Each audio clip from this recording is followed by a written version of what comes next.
Good evening, all. We're back again. We're joined by Nick. How are you? Yes, I'm good. There's a business event today, so I'm wearing a smart shirt. So yes, be promoting my mindset coaching and public speaking training, connecting with people, which is good. So yeah, I'm feeling energized. Yeah, thanks. And we've also got the self renewal coach because she's got changed the name. Ashley. Hi. Hello. Yes, I am in the middle of a rebrand, friends, so stay tuned for what's coming next. But things are good. Adam keeps picking on me and saying that I just rolled out of bed. That is far from I true. am not picking Don't on listen you. to any lies that he says, I because do not lie. it's not true. Nick, you're looking very dapper today. Thank you. I feel dapper. And I'm gonna do it before I forget. We're gonna wish Adam a happy early birthday. And she said it live. She said that live. I did say it live. Happy birthday to Adam. If you're tuning in, friends, wish Adam a happy early birthday. Yes, it's my 21st birthday on Saturday, so yeah. Again. Yeah, my 21st birthday again, yes. Oh, see, I can be a brat too, you know. No, So, do you know what? We saw my mum in town today, and obviously we went for a brew and something like that. And I went to her. Well, you're going to talk to me on Saturday anyway, aren't you? Because it's my birthday. Because obviously we're talking about Mother's Day, which is literally the day after. And she went, "What are you? You're going to be 40, are you?" I'm like, "No, I'm going to be 21." Yeah. And then Kerry piped up and said, "No, 35." And she went, "Oh, yeah, because you're going to be 5 years off 40. I'm like, "You cheeky bitch." you're only But as old as you, Adam. I know. So anyway, right, okay, Kerry, I get that now. Come on. One more time. So anyway, on to tonight's trigger warning topic. Thank you, Dave, for giving my real age. No, I'm joking. So tonight, I do urge everyone to please share, like, comment, and subscribe because this is a very, very powerful topic. It is trigger warning. We're going to be discussing living beyond trauma. So, since Ashley likes picking on me, I'm going to pick on her with a bedhead. So, do you think most people even realize they are being triggered, or do they just think it's normal behavior?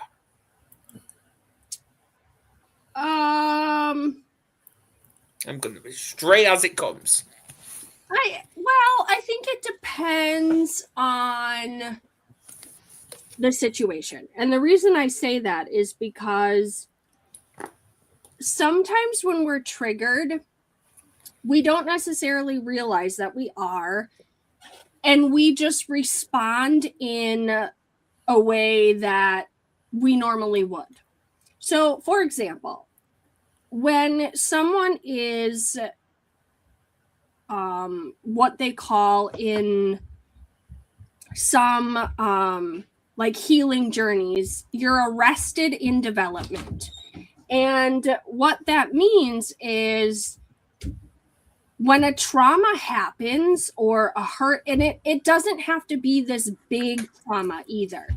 But when this happens and it happens at a specific age, you essentially get arrested in that developmental age.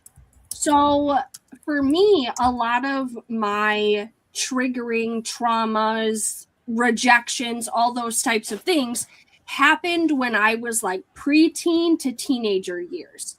So my response to situations as an adult is the response of a hormonal, emotional teenage girl. So sometimes we label it as, well, that's just my personality. That's just how I am. when in reality, it's a triggering response that sends us back to that emotional state as a teenager of how you would respond to something. So you don't necessarily always realize that you've been triggered unless you do some of that inner healing work to make those connections. So that's my take on it. Absolutely. So, Nick, basically going off what Ashley just said, you're obviously probably going to echo it. But when did you first realize that your reactions weren't just reactions; they were trauma responses?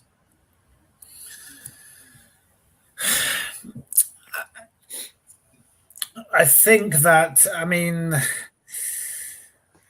I think there's two things really, isn't there? There's a response of other people to your reactions, and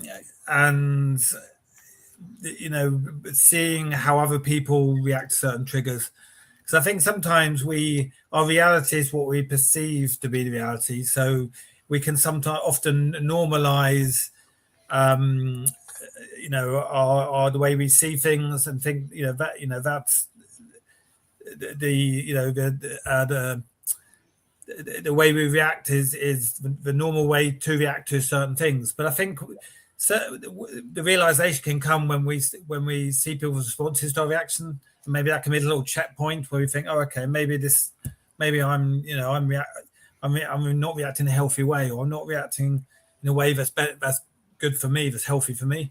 So I think, having that awareness of other people's responses, or and also seeing how other people perhaps respond to those triggers. And if we suddenly realize, well, actually, I'm more sensitive, or I'm overreacting compared to other people to these triggers. That's when I think that because I've noticed when we're basically trying to challenge like someone's authority, basically, like for example, schools, like teachers or whatever, they see us as the aggressive type when it's not. We're being that protector, and I wouldn't say that's us, our trauma coming out. It's more that reacting to the misfortunes, basically, and our child's being neglected, stuff like that. And so and that's why the system hits me. So yeah. So yeah. Anything for me before we go on to personal experience? Do you think, Adam, you would change the way you react to certain triggers with an understanding of the triggers? So, for example, authority at schools, that can be, so triggers your an anger about the school system or authority figures. Do you think having awareness, you would change the way you react to those, or do you think that understanding is one thing, but this is something important to you? So you, honestly, probably Kerry will disagree with me, but I believe I have changed to some degree, because I've now, because I used to not even listen to what they said, because I always thought it was just total BS what they were coming out with.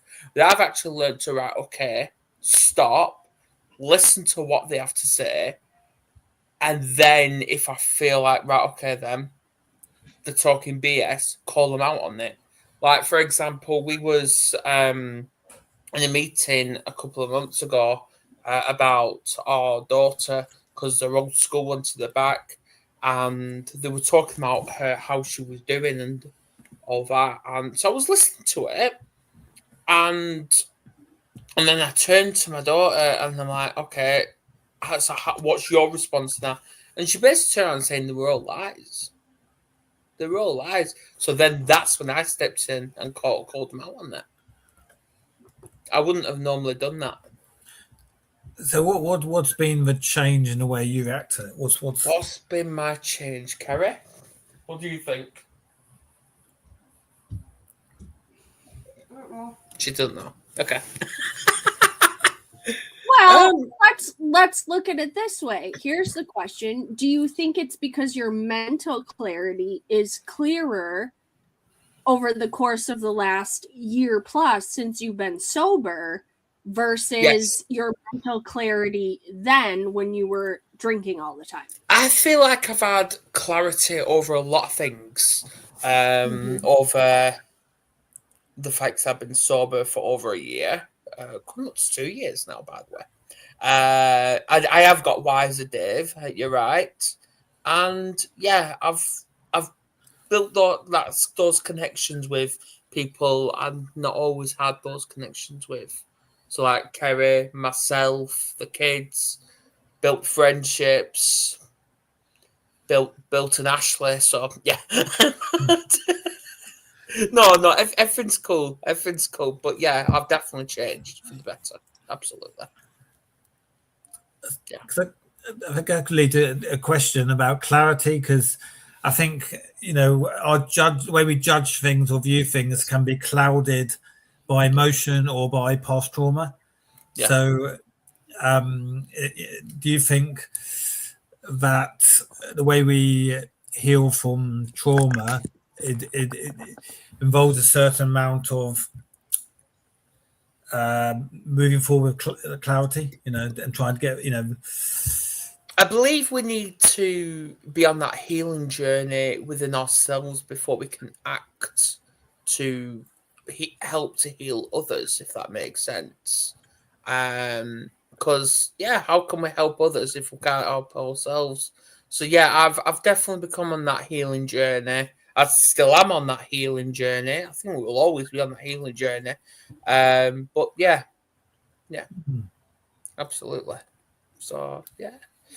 Right, personal experience. So Nick, what was a moment in your life where trauma completely shaped your mindset or decisions?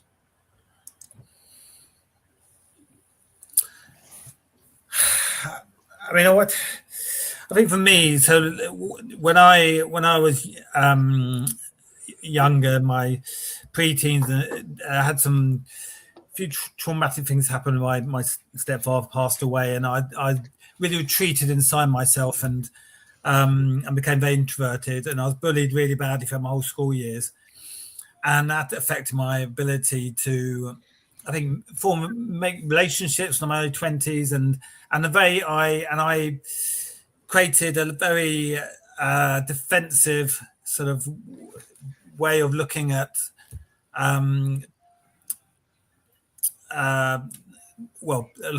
defensive way of looking at people. I was very hard to trust people, and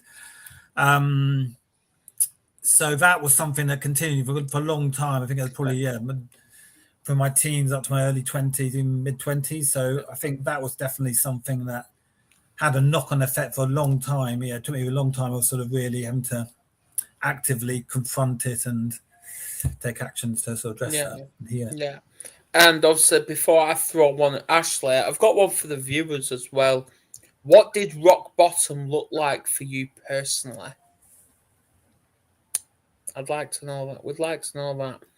Rock bottom, what did it look like for you personally? So, Ashley, in your personal experience, did you ever feel like trauma became part of your identity, and how did you separate yourself from it? Yes. And the reason I say that is I don't necessarily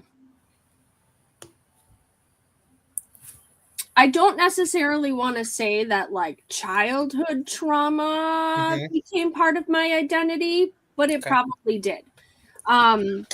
Now looking back on it with a different perspective.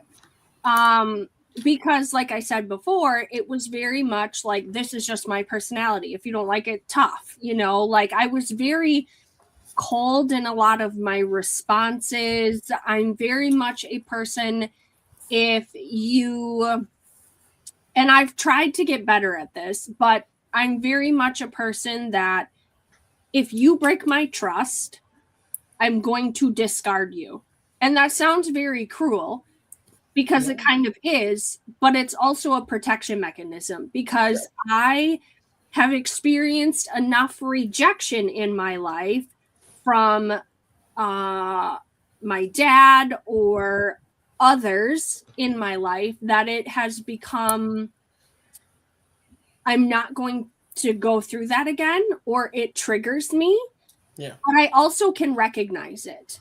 Now, when I look at my experience from almost 8 years ago when I was hospitalized, that portion became a lot of my identity, especially at that time. And it was more so the negative sides of it. It was the exhausted. It became a selfishness in me. It became a prideful thing. It also became, these are my new expectations, and I know you're never going to meet them, but I'm still going to hold you to that standard. And then it's going to deteriorate all of the other pieces because I can't see you as somebody that is going to meet them and you're going to let me down. Yeah. And I had to do a lot of discussion with somebody at that time who provided pastoral counseling. And I really had to do a lot of soul searching to realize that I am not the experiences. Now they can shape who I become, but they are not who I am. Yes. Did I go through an experience that I nearly lost my life? Absolutely, I did. Did I become somebody who was more so selfish and probably self-centered? Absolutely. Because I allowed that to become like, this is me, this is what happened, like, this is who I am now type of a situation. But again, it's looking at it with a different perspective now. It's looking at it from the lens of, that was the experience. Now, what do I do with it from here? How do I grow from that experience? And how do I truly step into, for me, my God-given identity, the identity of a powerful woman as a creative being, as somebody who, yes, can have hard outer edges, but is also like deeply connected to people and is empathetic and understanding and all of those types of things. And how can I not just express self-trust and self-love to myself, but to those around me. And I'm not saying that I'm perfect at it because that's far from the case, but it's definitely different. And quite honestly, I was doing a study not long ago. This was actually last week, and I had said to my husband, I was like, can you answer these questions for me? Because it was like a scale from 1 to 10 or 1 to 5. Like, how offended do you get by the actions or words of others? Yeah. And like, it was asking different questions. And he was like, well, and I was like, I know. And he goes, I would go middle of the road. He said, because it gives you a place to continue working on yourself. He goes, now, if we would be answering these questions like a year or 2 years ago, he goes, I'd say you're all 5s. He said, but you've grown, and I think you're probably middle of the road for all of these questions. And it gives you that place to know, like, I'm not where I want to be, but I'm not where I used to be. And I was like, okay, I can take that. Yeah, absolutely. Just talk amongst yourself because this charger is fucking about. So I'm just going to get my laptop charger. So I'll be back in a minute. Okay, fine. Hey, no, can you go get me some water, please? You don't like it? Okay, well, can you please go get me some water? Sure, go. Shut the door. Okay. Nick, here's a question for you. Okay. Let's see here. What was the hardest part about choosing to heal your traumas? I think the hardest part is, I guess, it's accepting that you need healing. It's accepting that you have to address something you're uncomfortable with.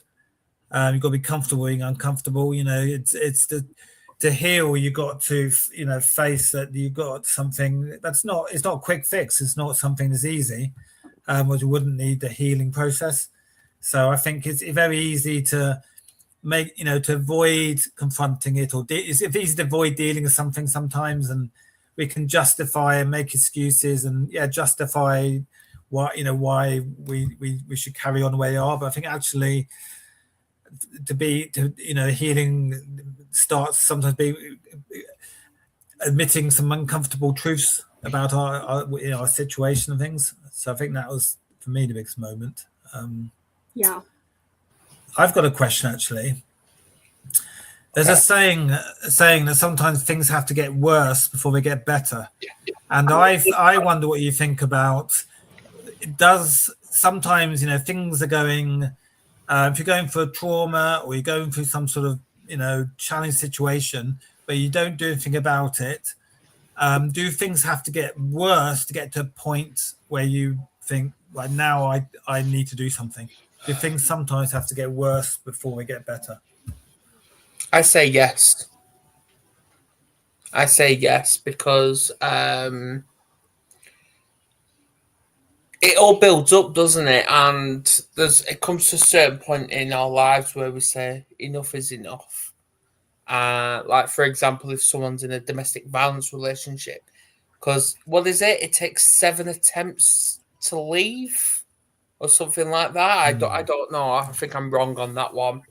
But yeah, it goes off that, and it is that not just trauma response, but it's protecting ourselves from further trauma to a point it could end up, I don't know, escalating where, I don't know, a lot more can happen. So yeah, it's all about reflecting on what we want, and are we valued, or because it's, do we surround ourselves with people that are going to lift us, or we're going to surround ourselves with people that are going to kick us down when we're already down?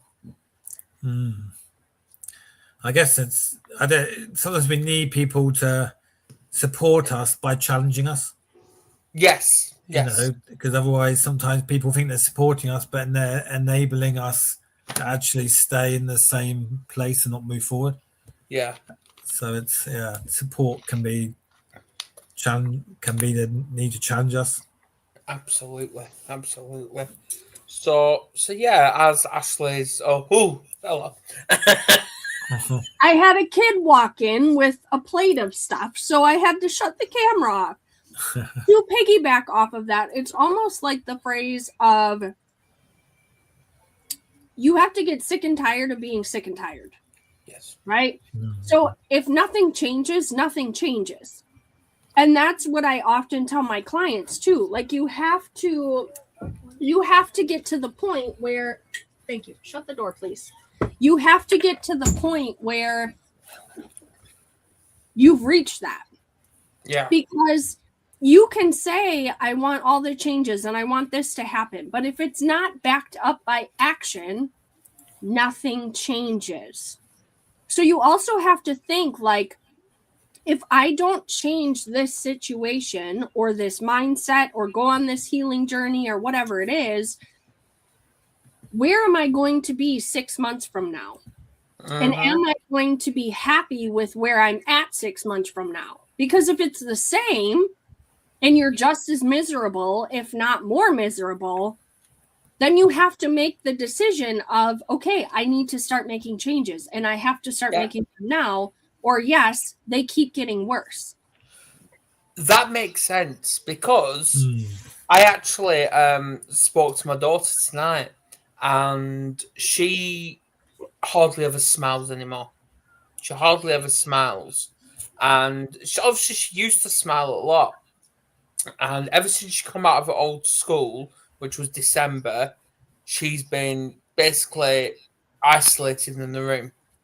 Isolated, doing the same thing over and over again repeatedly. So tonight, she was basically trying to do the same. isolate herself in the room. And I'm like, right, okay. Like she was complaining she doesn't like school. Okay, fine.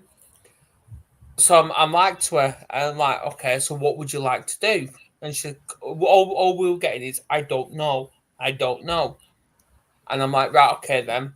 So in a way, I challenged her on this, like in a firm way to a degree. So I'm like, okay then, right. So let's focus on what you do know, because this has been going on for 3 solid months.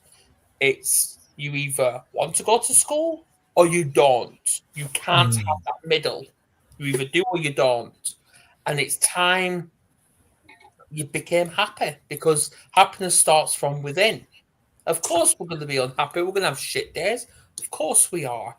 But, and that's healthy in a way. But yeah, there is no middle ground with this. It's either you do or you don't. Yeah, I mean, I think we often can be paralyzed by the fear of making the wrong decision. Yeah. Or wrong action. But like you said, there's even taking action or taking no action. And I think with that, sometimes taking any action is moving you forward just by the act of taking action. Exactly. Because otherwise, if you're not taking any action, you're not. And that's why I won't say I hate the person.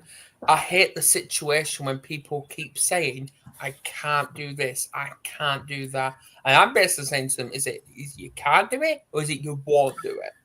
Well, I heard a thing recently where just, the reframing things, so the word, like, adding the word yet. So, a lot of times in life we say, well, I don't have the skills, or I can't do this, or I don't have the money, but really, if you just add yet, that can make a difference. So I don't have the skills yet. I can't do this yet. I don't have the money yet. But, basically meaning that, you might not have it now, but you got to, next 30, 40 years of your life, you can get the skills, you can change things, you can get the money, So sometimes just reframing, your way of thinking to, if you haven't got the tools, resource you need now, does not mean it won't happen tomorrow or next week or next month. And that's the brilliance of manipulation as well, because obviously when people hear the words manipulating, it feels bad, but it's not. It's if you do it in the right way, and you have to start manipulating your own mindset in the best way possible. Yeah, I think hide and seek as usual, but it's visual. I love it. Oh, Ashley, it's not Halloween yet. Oh.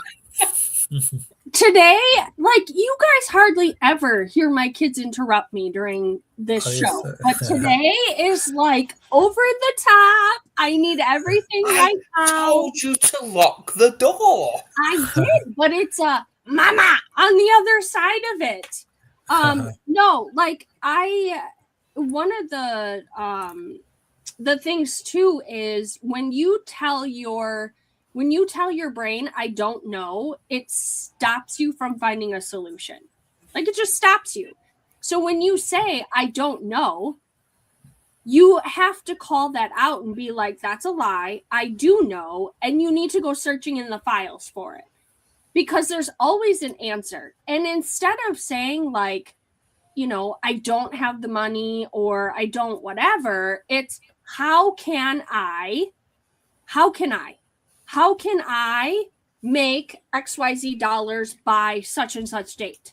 Because it puts you into that creative mode. So even like you said, Nick, when you add like, I don't have the money yet, but like, how can I find a way to make the money? Is it selling something? Is it, putting a service together for somebody that, you're good at something and somebody needs it, right? And it's simple things like that. But again, so many people get stuck in the process of decision making. Yeah. I think it's part of it. Sorry, I was going to say about, part of it is when we go through trauma, it's understandable that we'd often say, well, why is this happening to me?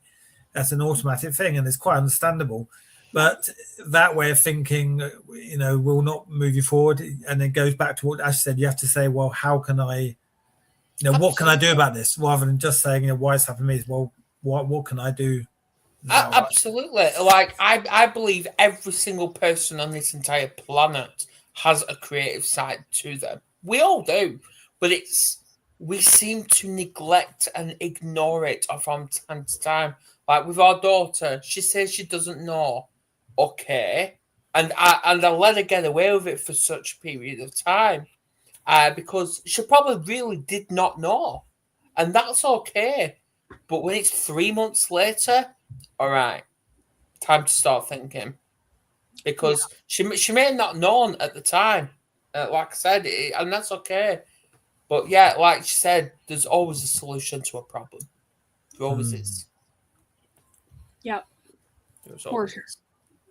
Absolutely. Right. So, Ashley, going back to what you were saying about earlier about the problems with people. Hey. I love this. Can you truly forgive people who caused deep trauma, or is forgiveness misunderstood? You can. I think it takes time to get there, because a lot of people think that forgiveness means a free pass. So I think it's both, because I think people misconstrue what forgiveness really is. Forgiveness isn't for the other person. Forgiveness is for you. Yeah. So whether or not they acknowledge that they've done something or wronged you, traumatized you, whatever, that's irrelevant. Because you will have people that never even acknowledge that they've done something, because they're either ignorant or they just don't think that they did anything wrong. So the forgiveness is for you, because when you don't forgive, it creates a root of bitterness within you. It creates resentment, and it's like expecting them.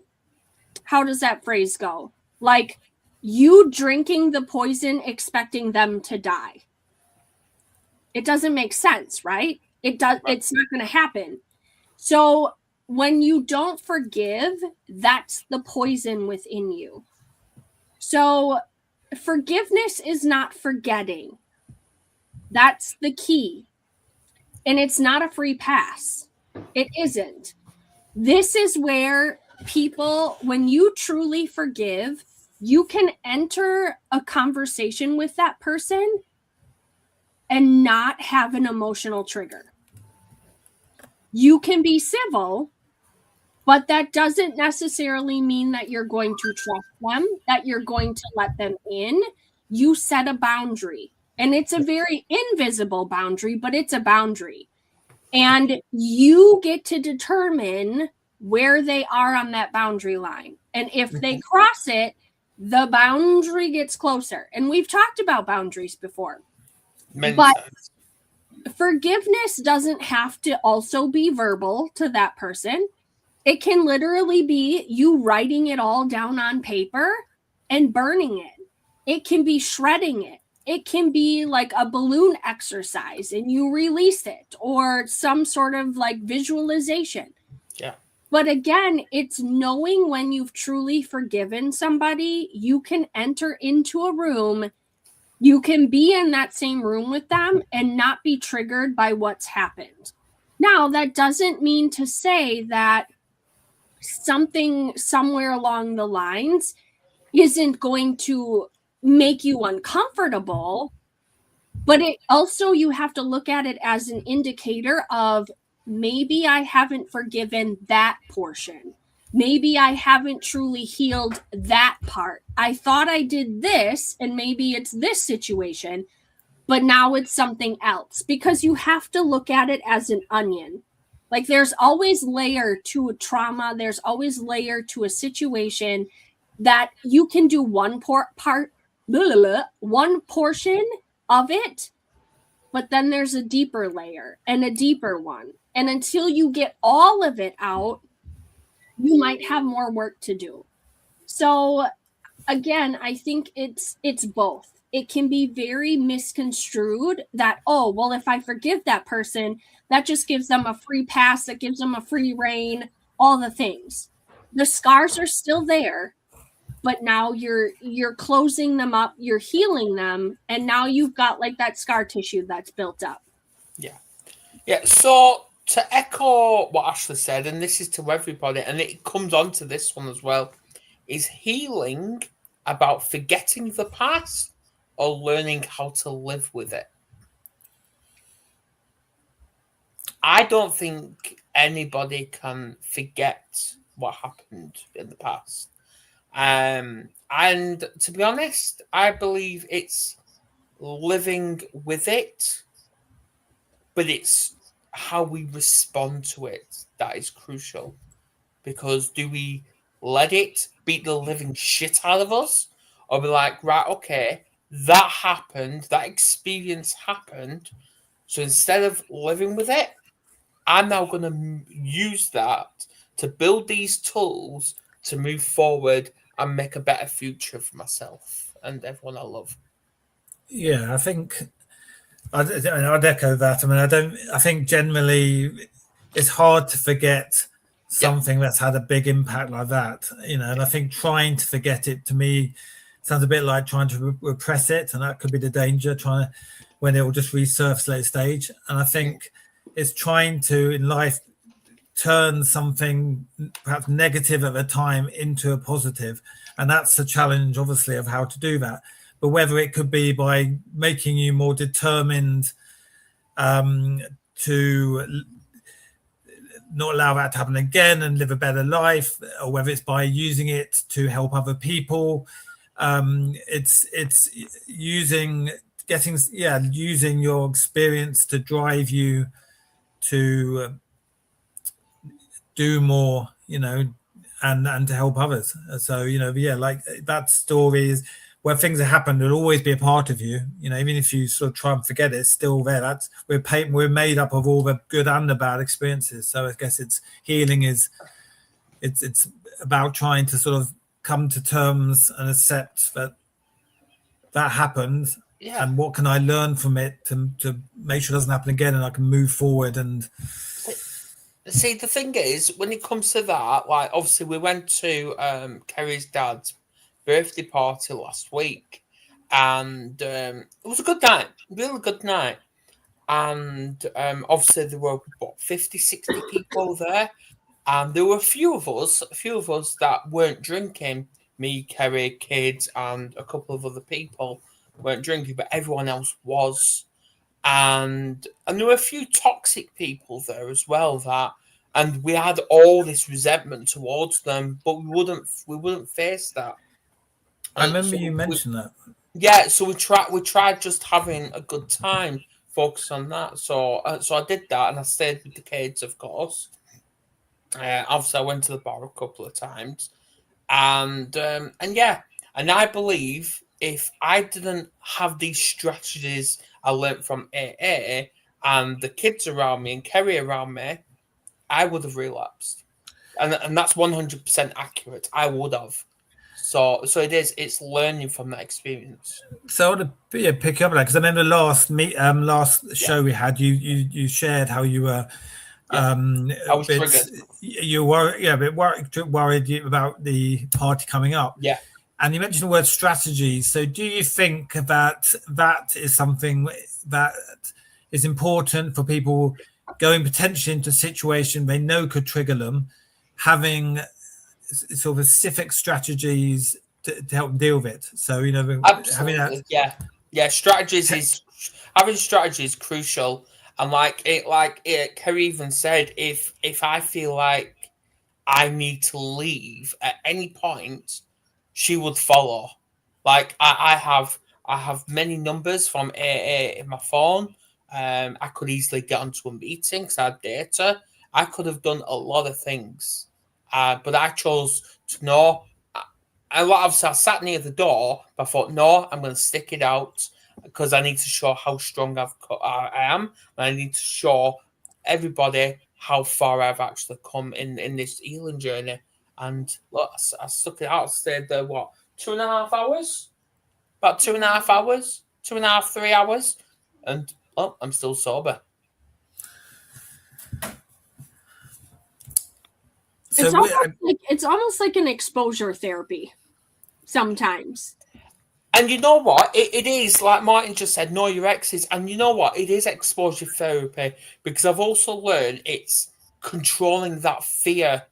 Because, like, obviously, I used to be scared of picking up alcohol when during my sober days. Like, for example, Kerry asked me a few months ago, last year, to buy her some alcohol. Well, I'm like, right, okay, yeah, I can do that. Let's do this. But I got a little bit overconfident with myself. So she wanted 4 cans. So I'm like, right, okay. I picked up the 4 cans, and then right next to it was a crate of alcohol. And I started shaking in fear, literally shaking. But I bought them anyway, because what I used to do is pick up the 4 cans for her, but then pick up the crate for myself. I used to do that a lot, but I didn't do that this time. And then I've learned from someone in the fellowship, basically, it's about overcoming that fear. Like, you need to stop being scared of going down aisles and coming across anyone that's got alcohol in their possession. And that's what I'm doing. It's about facing it and not running from it. And I think also, like Martin said, know your exits. If you know that you got an exit, if you know you got a strategy, then that can take the fear away. If it gets too much, I know that I can leave early. I know I can speak to my partner. I know that I can do this. That gives you a bit of confidence that, that if this fearful situation happens, there are things you can do. Well, I've said to Kerry, I will not be buying her alcohol ever again. Never.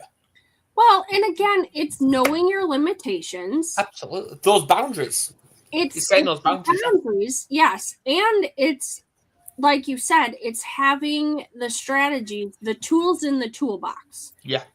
And if you have a toolbox full, but you never pull out the hammer to hammer the nail, what good is a toolbox? Exactly.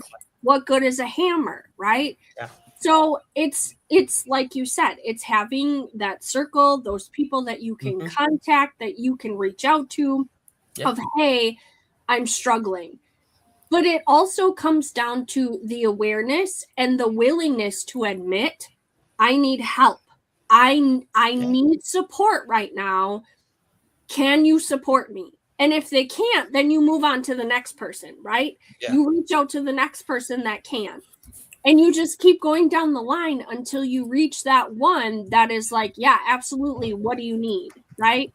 So it's all about our decisions. It's all about the ability to know, like, okay, I'm going to walk into this situation. What tools do I have ahead of time? And how do I use them when I get triggered? Because there's situations that I get very anxious about, especially walking into scenarios with family. And again, I've set boundaries around that now, but beforehand, it was based off of obligation.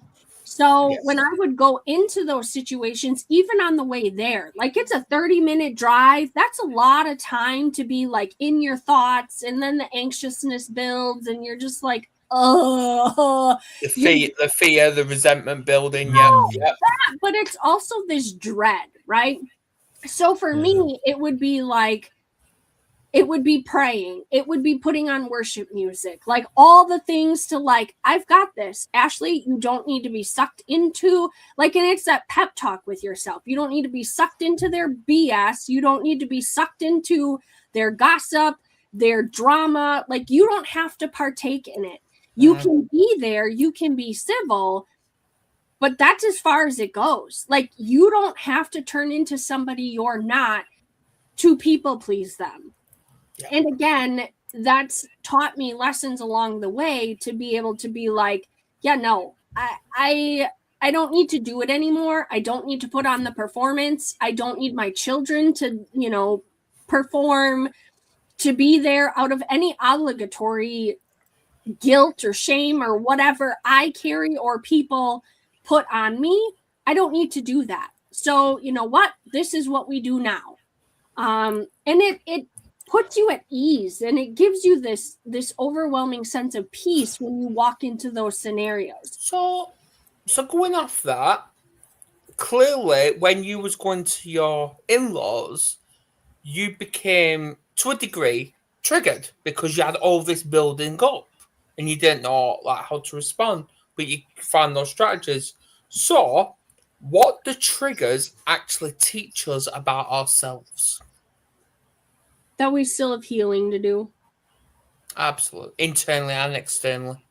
Yeah. Because I'm not saying that even walking into scenarios with my in-laws, like my personal family is where I would get more triggered. Now, I still get triggered sometimes when I enter the space with my in-laws. But again, it's because I have in my head, and this is probably inner work I need to do, or it's also like this protection of, Ashley, keep your mouth shut, don't say too much, because it will eventually be used against you. So it becomes this guard around myself of what are the motives, the intentions, and again, bridling my own mouth. Don't say too much. And that's why I believe some triggers can actually be a positive tool for in our healing journey. Mm-hmm. So being triggered could actually be helpful. Yeah. It's all about perspective, friends. Absolutely. Go on, Nick. I was just going to say, I identify with Ash said about the dread, and I think, I've definitely had situations, certainly looking back, again, I was in my early 20s, sort of certain social situations with family or work situations, and I build up the dread. And in my mind, I was triggered by what I perceived to be coming on. I feared it so much. I would almost make myself ill with it. I'll go through my mind and I'll be like tense and sweaty. And, the dread would be so bad that I would, by the time it came to it, I was like in a right state. It was nothing to do with, probably in some way, how bad the event itself was. If I even got to the event, I'd got myself in that state. So it was kind of, the build up, it can be your own worst enemy, and building it up before, you're creating your own reality by perceiving how bad it's going to be, and before you've actually had a chance to say. Yeah. So what habits actually helped you both? And this is to people in comments as well. So what habits actually helped you shift from survival mode to growth mode?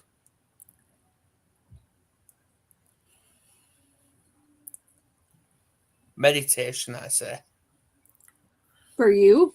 Has that been one of your tools? Meditation, and I would actually say facing it and taking accountable and accepting if I am in the wrong on any level. Yeah, I can identify with those. I mean, definitely. I think awareness. If I don't take action, I'll be in stuck in this situation. So for me, challenging myself to take action, and that awareness of, I think, the potential, that I have by taking action. That by taking action, you can change things. And I think, mentioned meditation and mindfulness. Those are things I've used and had a big help in my journey, healing process. But I think for me, it's having that, building that belief that the potential is so much more than I thought I had. What about you, Ashley? Yeah, go on, Ashley. For me, I think it's been my prayer life. It's been journaling.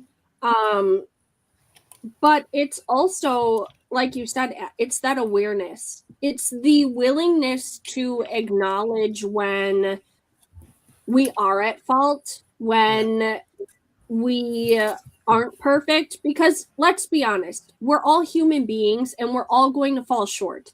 We're going to fall short of our own expectations. We're going to fall short of the expectations of other people.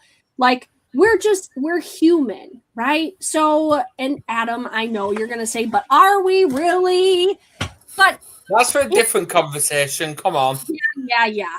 But anyway, like, it's that human nature, but it's also being willing to say, I'm sorry if you are in the wrong, right?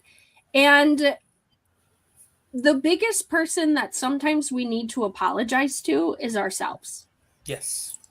For our own negative self-talk, our own negative mindset, like all of those things. But it's using, again, it goes back to using the tools.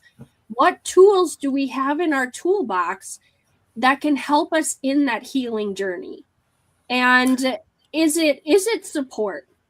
Because there's so many people out there that are willing to help. You just have to find the right one or the right support system of people that can be there for you along the way. So that's kind of just would add one thing. I think to move forward in life, we need to learn to be comfortable being uncomfortable, because most of the times we grow and adapt and move forward. It takes being uncomfortable. It's not, it's not an easy process. Otherwise, we wouldn't struggle to do it. So, being comfortable, accepting, and being comfortable being uncomfortable, I think it's something we need to learn to do. So, this is a big one. At what point do we stop blaming trauma and start taking responsibility for our healing?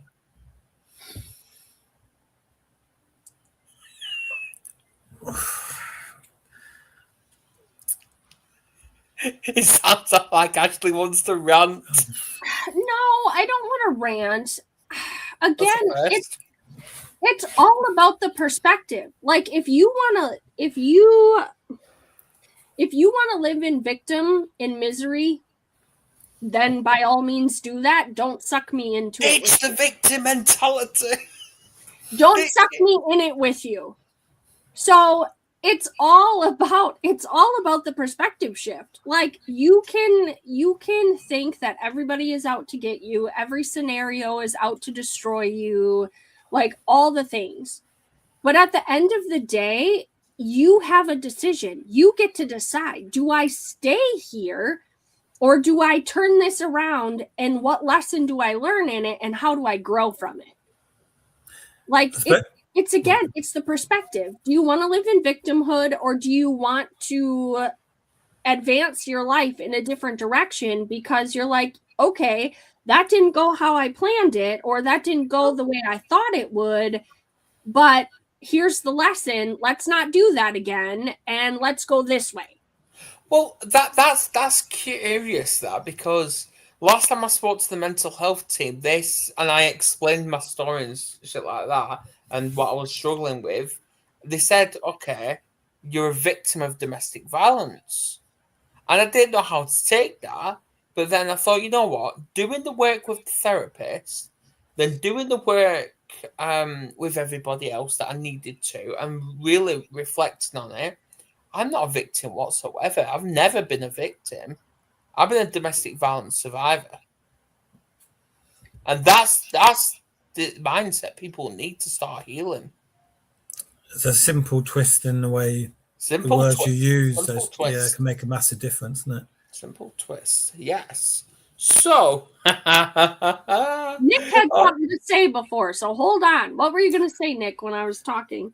No. So I didn't mean. I was just going to say that, I think you said, Adam, when do you stop doing it? Well, the sooner you stop, the sooner healing journey starts, isn't it? Exactly. Yeah. That's a simple thing, isn't it? It's simple as it is. The healing can't start until you sort of stop. We just make it complicated. Okay. Now, with Ashley being off social media for 40 days, which She's probably missing all the whatever's going on in the world. No, I'm not. No, I know you're not. Is social media, and this is to every single social media platform there is, whether it's TikTok, Instagram, Twitter, whatever, is it helping mental health conversations or is it making them worse? I think it can go both ways. Simply because I think social media has become more of a platform for awareness. Agreed. For mental health taboos, mental health topics, those stigmas that we talk about. It's a wider net, if you will, to be able to bring awareness to specific situations, topics, diagnoses, all of those types of things. But it can also be the negative, because you will always, and this doesn't matter whether you're on social media, if you are having it in person, in your life, whatever, you will always have those that don't agree. And when you have those people that don't agree and they come out of the woodwork when somebody is sharing their journey, sharing what's worked for them, just sharing about mental health in general, and somebody comes out of the woodwork and berates them or cuts them down, makes them, feel bad or whatever for sharing that, it makes people shut down. Mm-hmm. They either continue to speak on the platform or they close down, and then it makes it look worse, right? Or it makes the situation worse. So it can go both ways, but we have to know who we are. So if we're going to share our journey and we're going to share topics that could be touchy, almost like politics and religion, right? Because those are more of the taboo topics.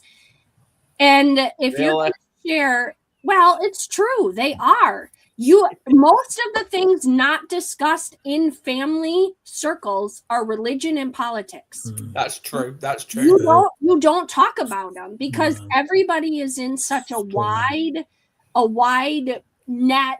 We've got our own views on it all. Yeah, we do. So it's a topic that doesn't get shared, which is not helpful for those those younger generations coming up. Like, it wasn't discussed at my dinner table. Like, yeah, we went to church because grandma and grandpa made us go to church.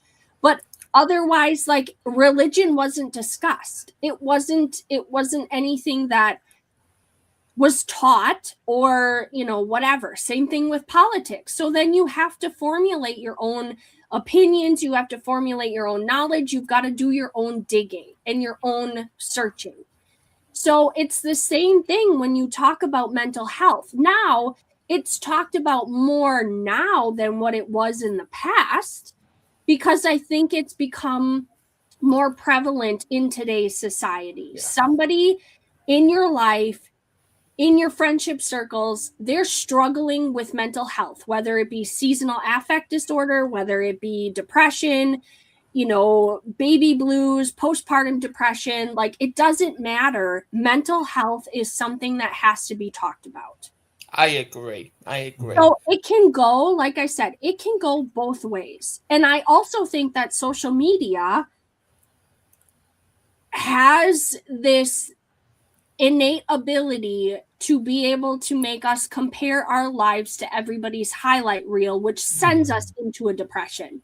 Well, because we don't have blinders on. Well, what I've noticed is because obviously on TikTok, mental health was very, very restricted. Yeah. It was very limited to what you can share and what you can talk about on it. But I've noticed a lot more people are bringing it to the attention of others, and they're taking that restriction away, which I think is fucking brilliant. Yeah.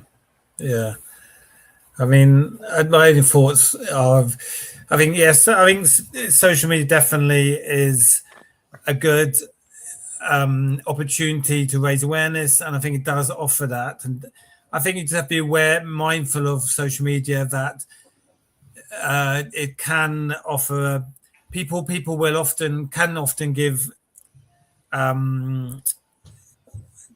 there's a lot more controversy and extreme views because people do that to get attention. So I think you have to be mindful of that aspect. And also, yes, it's easy to compare ourselves and think we should be like that. Why is my life like that? But I think certainly there's an opportunity to raise awareness. So that's definitely something. So for the final question to close it off, and please everybody like, comment, and subscribe to this. Really do, it's powerful. So Ashley, what message do you want people listening tonight to take away? The biggest thing is be aware. Because, again, all of us are on a journey ourselves, whether it be healing or just starting your healing journey or not necessarily even recognizing that you need it yet, right? But being aware that everybody in our lives is going through something, whether it's something to celebrate or whether it's something that's giving them anxiousness and whatever.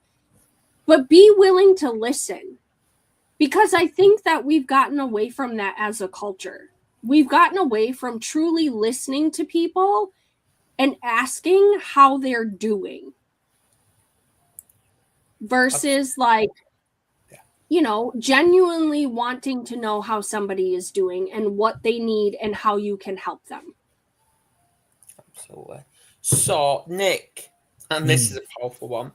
If pain shaped who you were, what will healing allow you to become? I think healing will allow me to be who I should be, to reach my potential. And I think it goes back to being comfortable, being uncomfortable. Because if we stayed with what's comfortable, we would stay with what's safe. We'll never move forward and reach our potential. And often we move forward and grow most and reach our potential and get those opportunities when we're doing something that involves a bit of uncomfortableness, because those challenging situations. So I'd say that's why one of the biggest things I learned was to be comfortable being uncomfortable. It is. It's about being uncomfortable to the comfortable. Absolutely. Yeah. So on that note, I will wrap up. So we're not on next week, but we're on the week after, and we've got Janet coming back on. And we're going to end this dilemma when it comes to triggers and boundaries, when we're talking about healing the trigger. So we'll be talking about that in 2 weeks' time. So on that note, we will wrap up, and I'll see you all later. See you in a couple of weeks.